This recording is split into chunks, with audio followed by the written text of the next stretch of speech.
Sanggar Cerita mempersembahkan Sabda Pandita Ratu.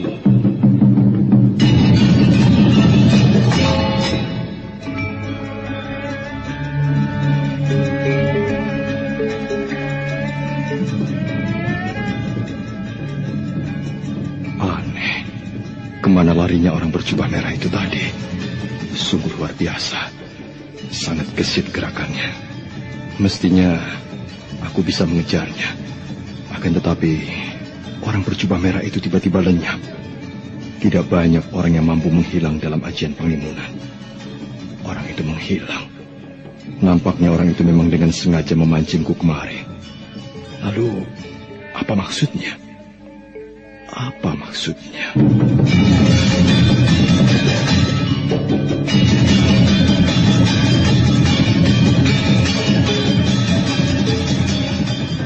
Sabda Pandita Ratu, sebuah kisah penuh dilema, tragedi cinta anak manusia, perebutan tahta, mabuk harta dan duniawi, serta silaunya kehormatan, di mana keangkara murkaan merajalela karena dendam yang membara.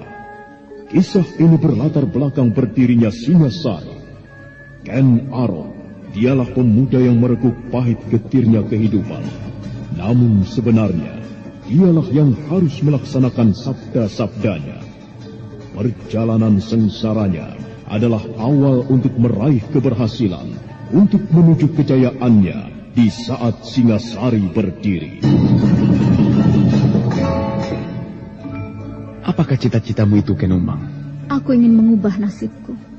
Aku bosan dengan kehidupanku selama ini yang terlunta-lunta, akrab dalam pelukan kemelaratan. Kadangkala aku berangan-angan, aku adalah seorang istri dari Patih. Bahkan lebih gila lagi, aku berangan-angan, andai kata aku adalah seorang permaisuri, maka akan terhapus semua masa silamku. Terhapus lenyap, tidak bersisa semua kenangan buruk yang kumiliki. Itulah cita-citaku, Kakang Ken Arok. Bagaimana dengan kau, Kakang? Aku ingin menjadi seorang raja.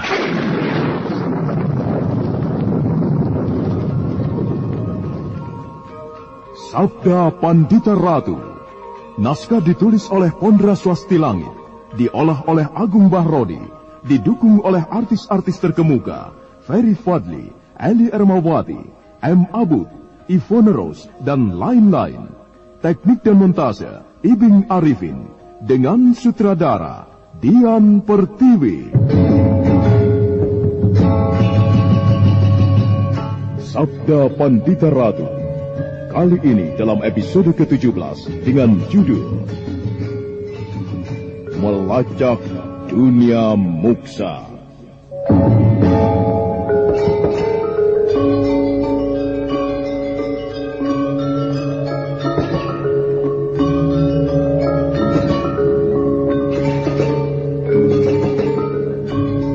Dalam seri ke-485 ini, dengan para pemain Norman sebagai Badrawati, Ivone Rose sebagai Pinaka Swasti Ratu, Endang sebagai Nyai Nawang Gumilang, Eli sebagai Nyai Kedawung, dan Asdi Suhastra, pengantar cerita. Tumpah tangis Pinaka Swasti Ratu. Air matanya tak lagi dapat dibendung. Para meswara dipeluknya dengan erat dan lekat, dan bayi mungil yang haus itu menyusu dengan lahapnya. Banjir air mata Pinaka membasahi pipi anaknya, dan dengan gemetar serta segenap perasaannya, Pinaka membusai rambut para meswara yang hitam lebat.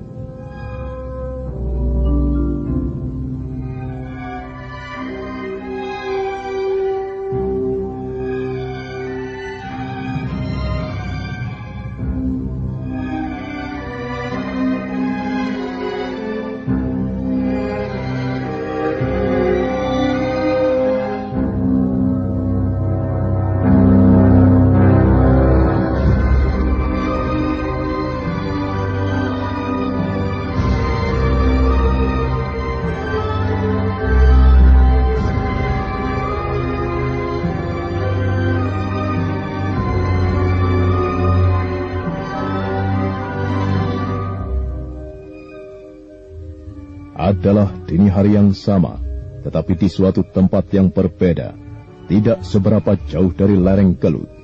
Seorang perempuan tengah berada di dalam hidup dan mati, dalam perjuangannya melahirkan seorang bayi.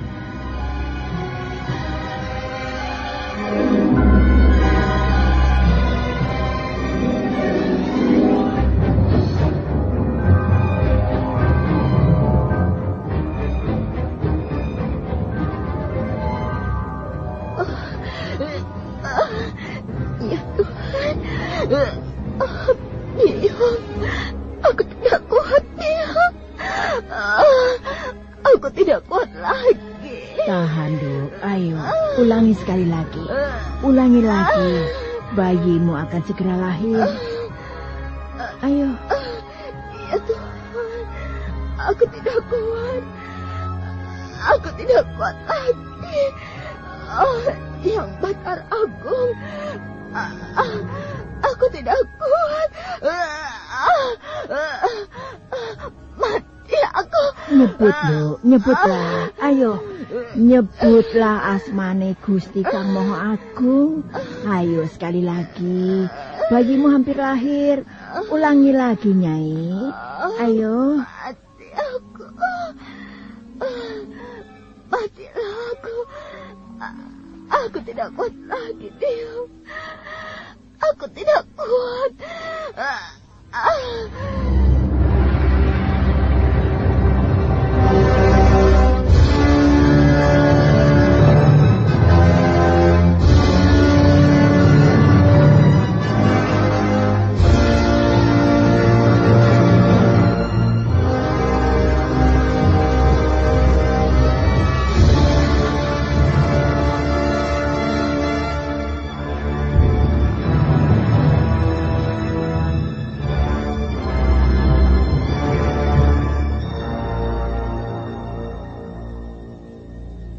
Apa yang menjadi kehendak Hyang Batara Agung, siapapun tak akan ada yang sanggup untuk menghalanginya.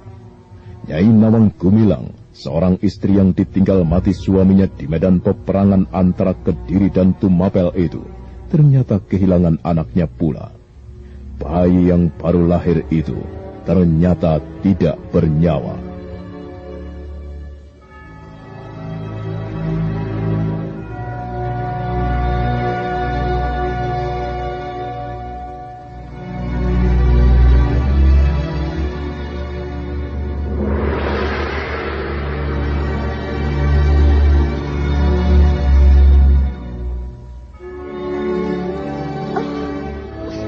Sudahlah, Nyai.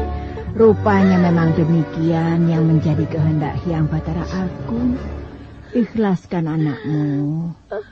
Kakang Galuhwandan, mengapa nasibku begini buruk, Kakang? Jangan sebut nama suamimu lagi, Nyai. Kasihan, suamimu telah pergi. Arwahnya akan gelisah mendengar tangismu. Kakang Galuhwandan, aku ikut, Kakang. Aku ikut kau. Aku tidak sanggup hidup lagi, Kakang. Kakang Galuhwandan. Tenang, Nyai. Aku minta tenangkan pikiranmu. Jangan ikuti angan-angan yang tidak pada tempatnya. Biung, Bagaimana, Nyai? benarkah bayiku tidak bernafas? Benar, Nyai.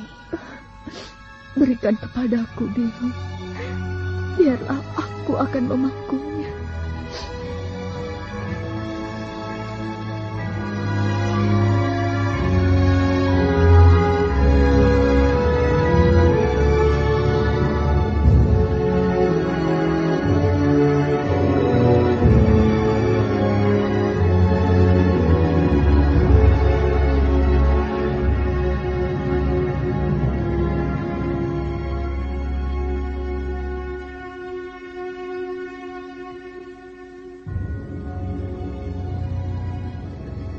Nyai Kedawung yang baru saja membantu persalinan yang terjadi itu, segera menyerahkan bayi merah yang terbungkus oleh secarik kain kepada Nawang Gumilang.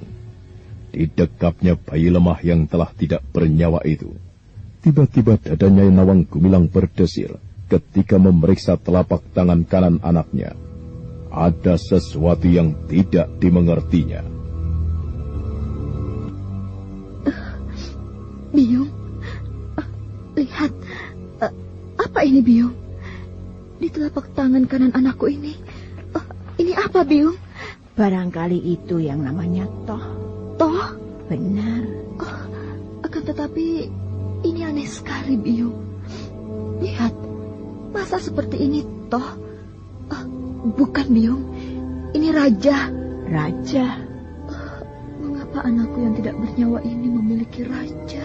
Nyai Nawang Gumilang memeriksa telapak tangan bayinya itu dengan seksama. Sekilas bagaikan terlupakan kepedihan hatinya, digantikan oleh keheranannya. Telapak tangan bayi itu diusap-usapnya. Nyai Nawang Gumilang merasakan adanya bagian yang kasar pada telapak itu. Didorong oleh penasarannya, telapak tangan itu diusap-usapnya sekali lagi dan diperhatikannya dengan cermat.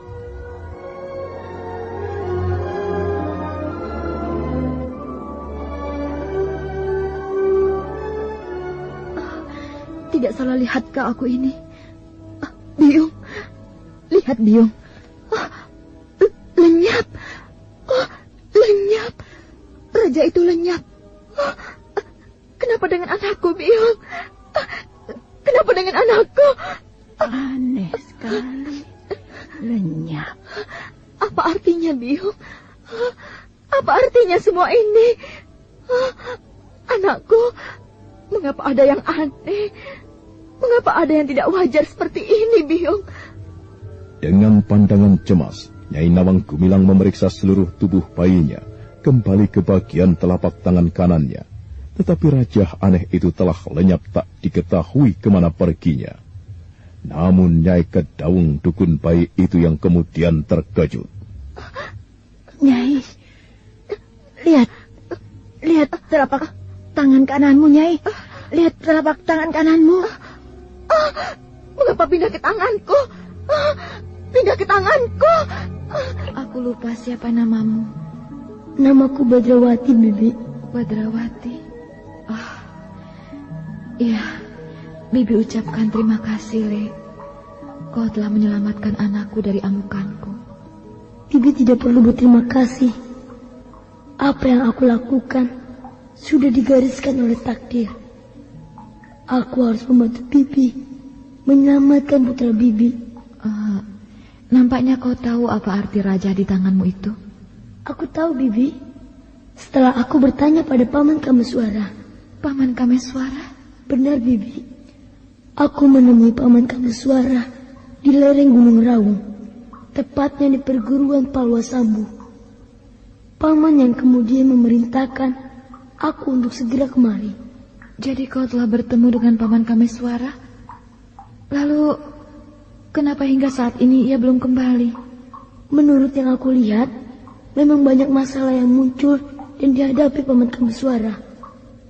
Salah seorang dari mereka yang memiliki simbol seperti yang ada di tangan Bibi telah menemui Paman Kameswara. Lalu, apa yang dilakukan?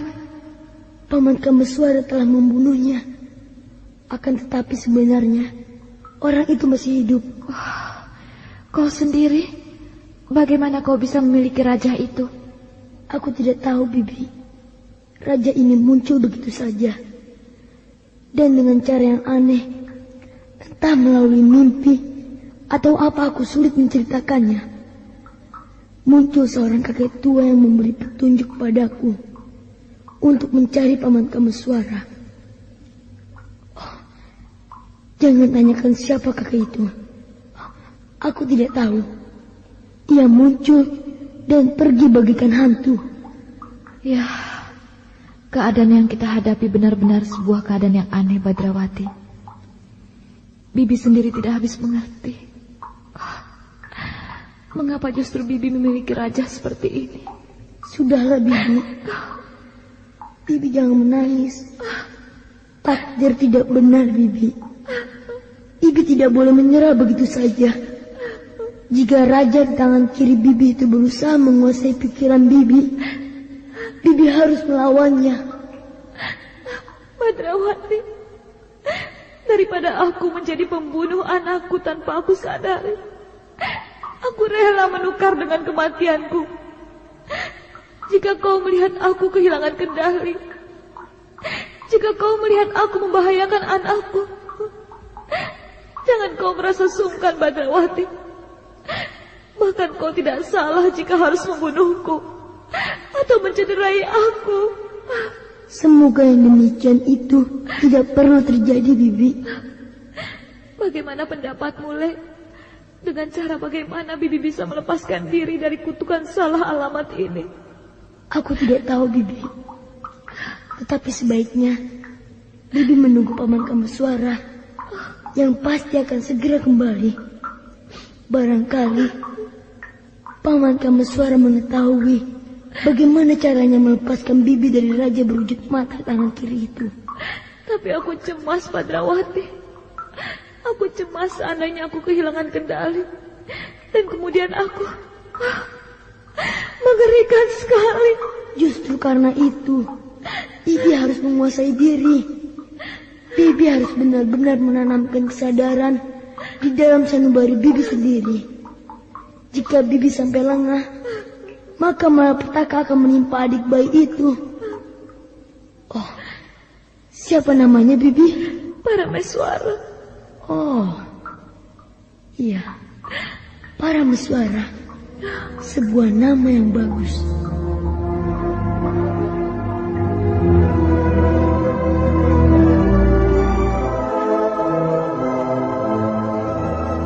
Sang waktu kembali bergerak. Sang surya yang semula berada di tengah-tengah langit semakin doyong ke belahan barat. Dan kegelisahan membuat sang waktu bekerja bagaikan tidak wajar, lebih cepat.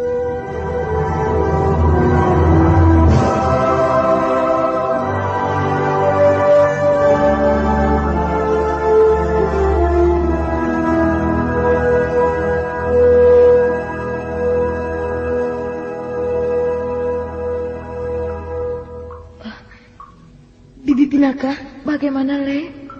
Nampaknya hari telah senja. Sebentar lagi gelap dan bulan akan muncul lagi. Kekuatan bulan yang sehari telah meninggalkan bulan purnama itu masih cukup besar untuk mempengaruhi Bibi. Ya, Bibi mengerti, Badrawati. Sebaiknya Bibi melakukan yoga, memusatkan segenap perhatian untuk menguasai diri. Bibi titipkan Parameswara kepadamu. Baik, Bibi.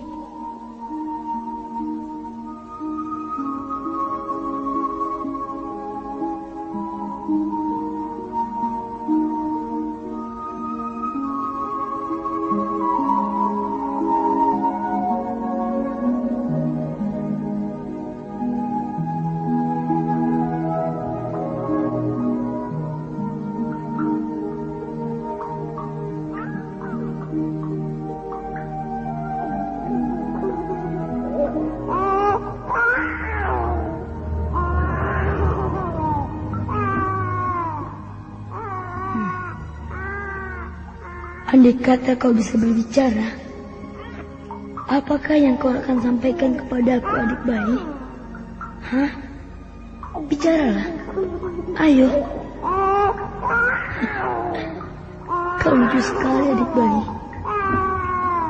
Dengan rasa sayang seolah terhadap adik sendiri, Badrawati, si bocah aneh itu, menggendong, menimang-nimang dan ada kalanya mengajak berbicara bayi itu.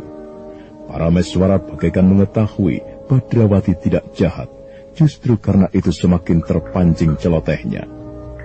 Dan di sebuah sudut goa, Pinaka kembali bertarung melawan dirinya sendiri. Pinaka duduk bersila dengan kedua tangan menyilang di depan dada. Tidak akan aku biarkan titisan wara kenya itu mencoba menguasaiku. Badrawati benar. Raja berwujud mata di tangan kiriku ini raja yang salah alamat. Oh, kau keliru, Uma Durga. Kalau kau bermaksud memanfaatkan aku justru ibunya, orang yang paling dekat dengan Parameswara. Maka sang waktu terus bergerak. Setelah senja lewat sedikit, maka bulan menyembul di langit belahan timur.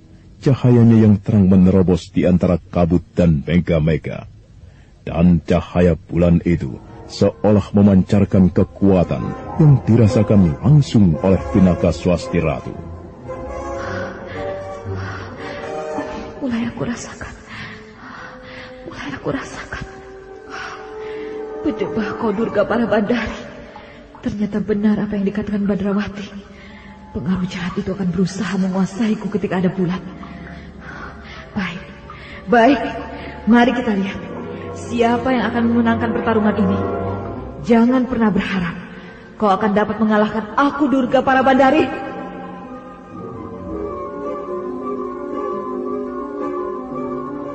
Nampaknya kau haus, adik bayi. Bersabarlah hingga besok pagi. Kau boleh menyusul lagi sepuas-puasnya.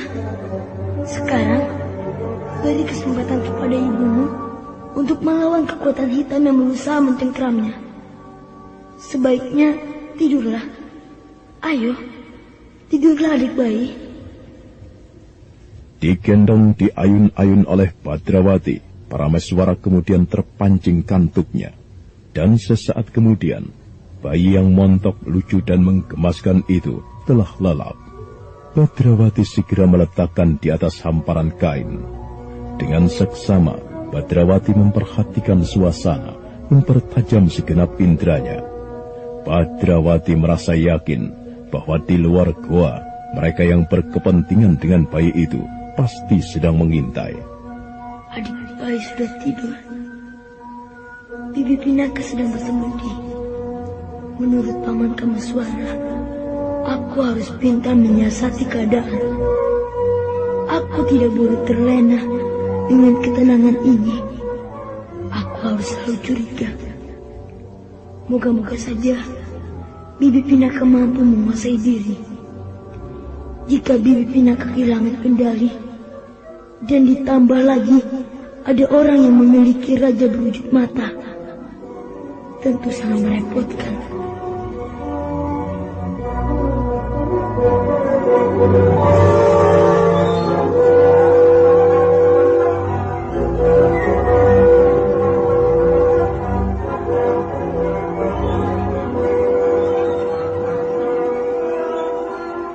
Sebenarnya lah, seiring dengan waktu yang terus bergerak merambat ke arah malam, dan bulan yang memanjat kian tinggi, pengaruh jahat itu dirasakan semakin tajam mencoba menguasai Pinaka Swasti Ratu. Pada dirinya, serasa menjadi sarang jiwa ganda. Bertahanlah Pinaka, bertahanlah, kuasai dirimu. Jangan kau turuti bisikan-bisikan setan itu. Kau akan sangat menyesal, akan sangat memalukan seandainya kau jatuh dalam pengaruh Durga Parabandari. Kuasai dirimu Pinaka. Aku harus membunuhnya. Aku harus membunuh bayi itu. Itu tujuan hidupku. Sebenarnya lah, seiring dengan waktu yang terus bergerak merambat ke arah malam, dan bulan yang kian memanjat tinggi, pengaruh jahat itu dirasakan semakin tajam mencoba menguasai Pinaka Swasti Ratu. Pada dirinya, serasa menjadi sarang jiwa ganda.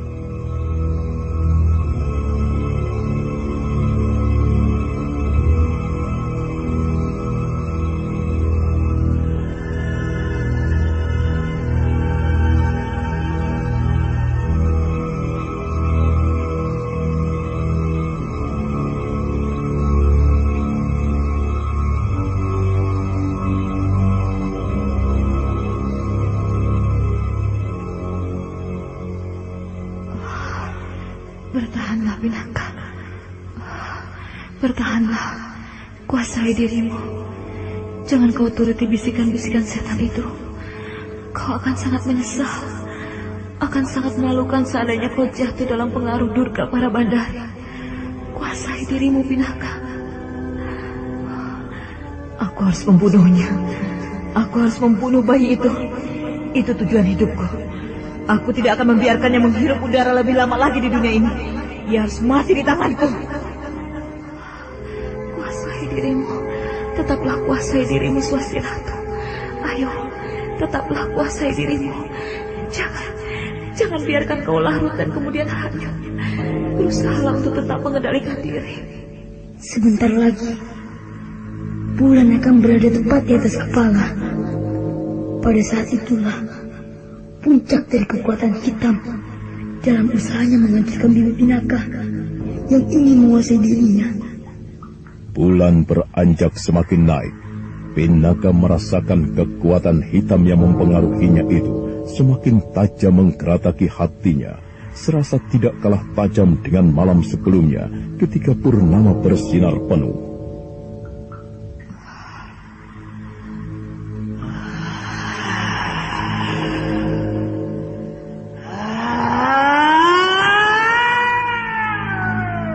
Oh, Bibi, ternyata tidak bisa menguasai diri. Ingat, Bibi. Tutup mulutmu. Kau, ayo, minggir kau.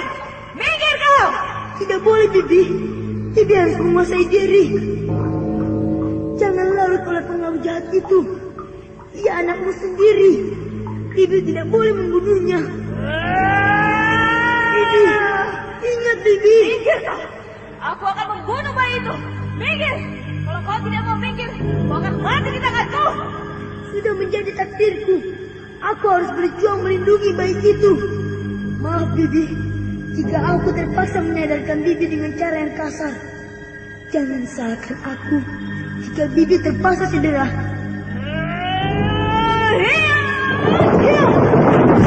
Kurang ajar. Hop.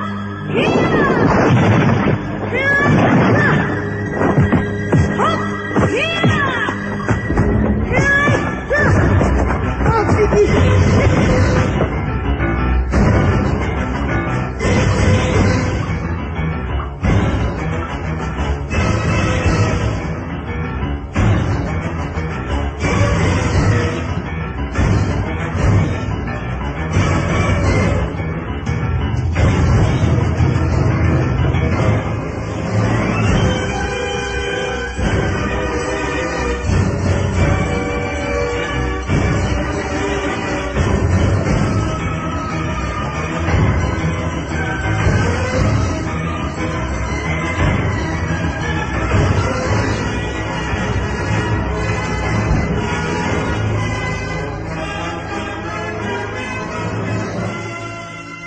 Pertempuran yang dahsyat terjadi dan segera meningkat ke tataran ilmu kanuragan yang tinggi, bagaikan orang yang kesurupan hantu yang menghuni pohon gurdo atau hantu yang bersemayam di kuburan-kuburan angker.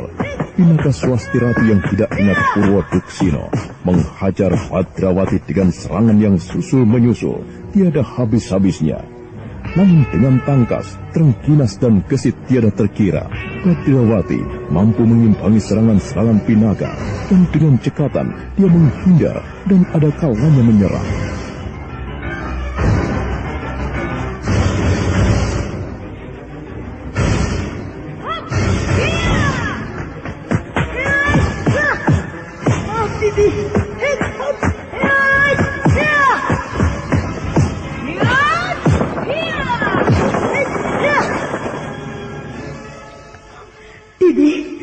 Bibi harus ingat, Bibi. Bibi tidak boleh kehilangan kendali. Jangan halangi aku. Aku harus membunuh bayi laknat itu. Ia anakmu. Tidak menghendaki kelahirannya. Aku tidak sudah mempunyai anak seperti itu. Aku bunuh. Baiklah, Bibi. Sekarang aku benar-benar akan bersikap kasar padamu. Karena kau tidak mau menggunakan akal waras.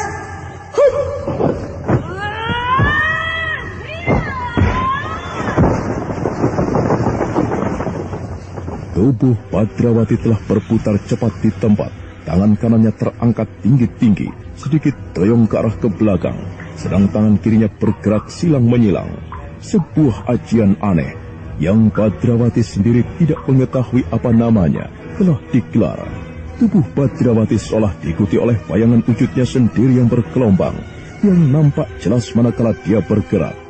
Dan meski Pinaka Swastiratu bagaikan telah kehilangan segenap akal warasnya sama sekali, tetapi dia segera menggelar ajiannya yang dahsyat, Raga Bajra.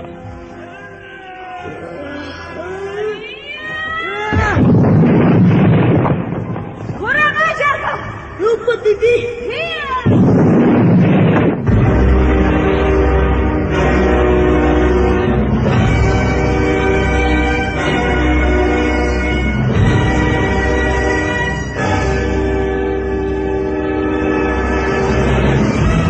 Sebuah keadaan aneh tengah dihadapi Pinaka. Dia yang menyerang Badrawati merasa bahwa sasarannya tidak mungkin bisa mengelakkan diri.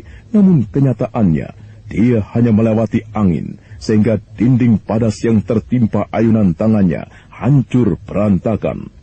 Dan adalah kehendak Hyang Batara Agung. Mendung tebal melintas dari langit selatan, berbondong-bondong, dan bulan pun lenyap sama sekali. Bibi, Anakku, mana anakku? Bibi Pinaka. Mana anakku? Mana anakku Parameswara? Aku tidak percaya. Bibi tentu berbohong. Bibi bermaksud menggunakan cara lain. Cara yang memelas untuk menipuku. Bibi cerdik. Parameswara, maafkan ibumu, nak. Maafkan ibumu. Badrawati, bunuh saja aku. Bunuh aku, Badrawati. Daripada aku akan menjadi sumber bencana bagi anakku sendiri. Ayo Badrawati, tolong. Bunuh aku.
Badrawati memandang dengan seksama pada Pinaka yang duduk bersimpuh dan menangis amat memelas. Beberapa saat lamanya dia termangu, mencoba untuk mengerti dan mengetahui apa sebenarnya yang telah terjadi.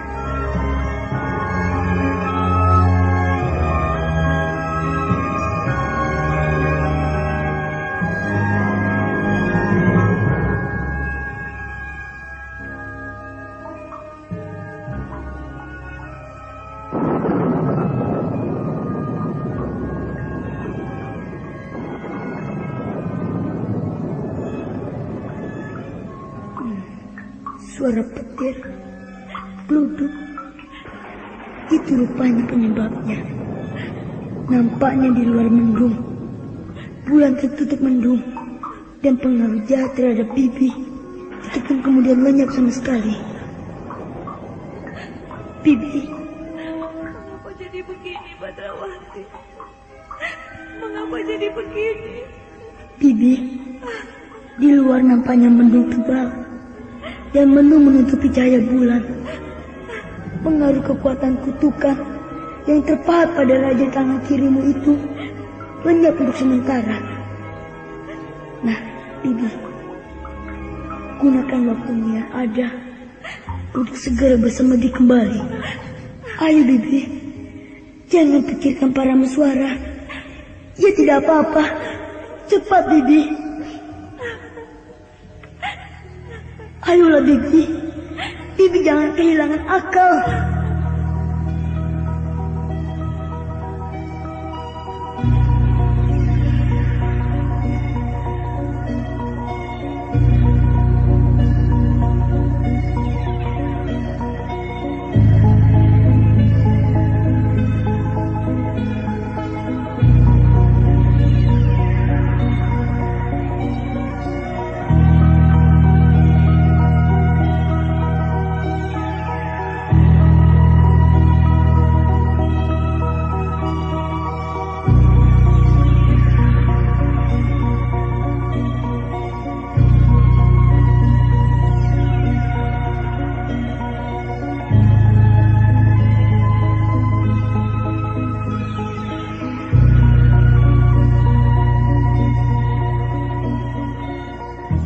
ketika sang waktu telah jauh bergerak, adalah di sebuah sore dari suatu hari, Kameswara dan sang wasi Bresima telah sampai di Gambang Ayun.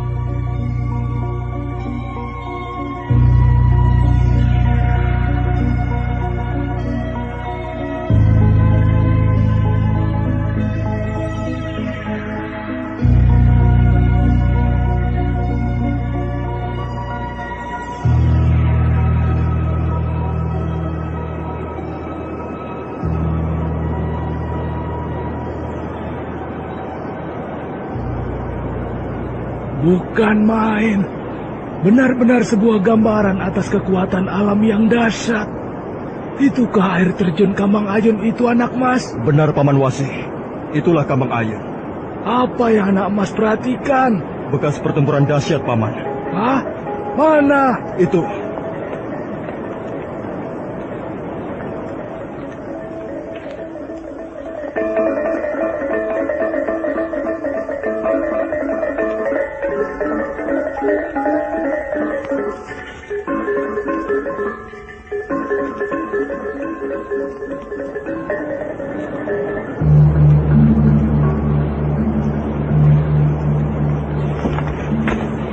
Dua buah pohon yang sangat besar tumbang. Terlihat bekas-bekas pertempuran yang sangat dahsyatnya. Mari, Paman. Kita jangan terlampau lama berada di sini. Aku cemas, jangan-jangan aku benar-benar terlambat. Oh, apa yang telah terjadi? Di sini juga terdapat bekas-bekas pertempuran.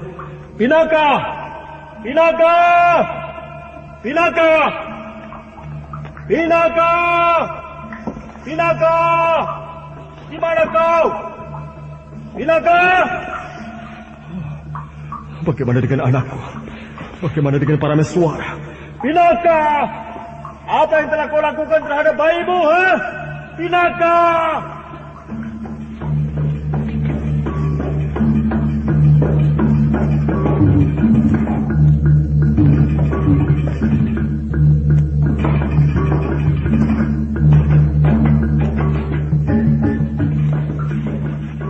Bagaimana, Paman?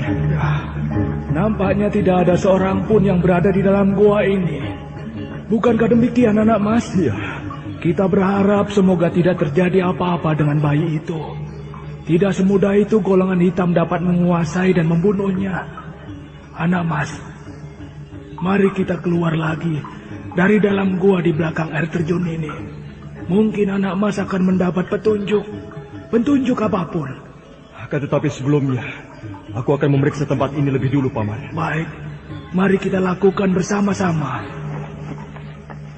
Dengan cermat dan seksama, Kameswara dan Badrawati memeriksa seluruh ruangan yang pernah menjadi tempat tinggal Rakai Walangpu Kumbayoni dan istrinya dalam kurun bertahun-tahun lamanya. Setelah dirasanya cukup, mereka kemudian segera keluar dengan menerobos gemuruh air terjun.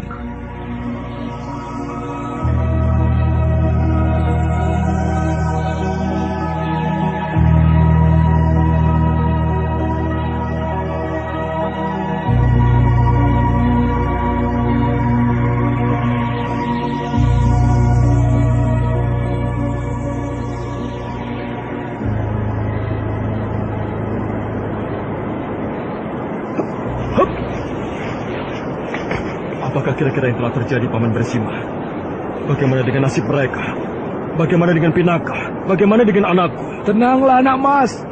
Anak mas jangan kehilangan ketenangan. Karena anak mas tidak akan mampu berpikir dengan jernih. Iya.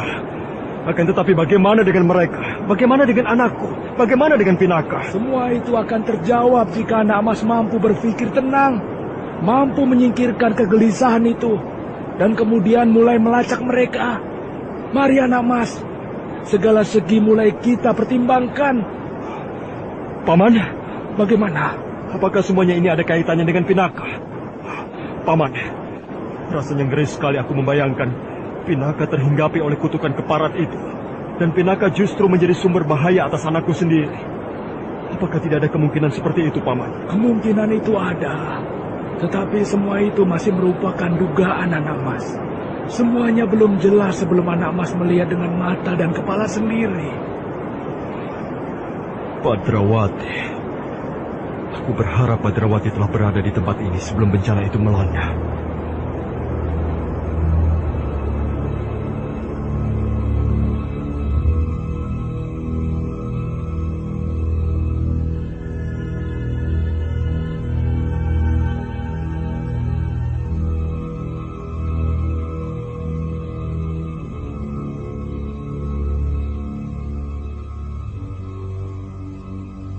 Kameswara menebarkan pandangan matanya ke segala arah. Dengan cermat dia memperhatikan sisa-sisa pertempuran. Tetapi ketajaman indera telinganya tiba-tiba menangkap sesuatu.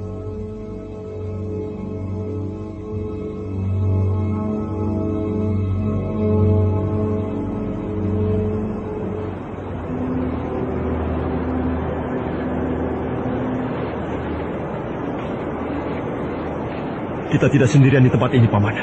Ada orang. Di mana, Anak Mas? Aku belum melihat di mana ia berada, Paman. Tetapi aku bisa menangkap desah nafasnya. Nampaknya dari arah sana, Paman.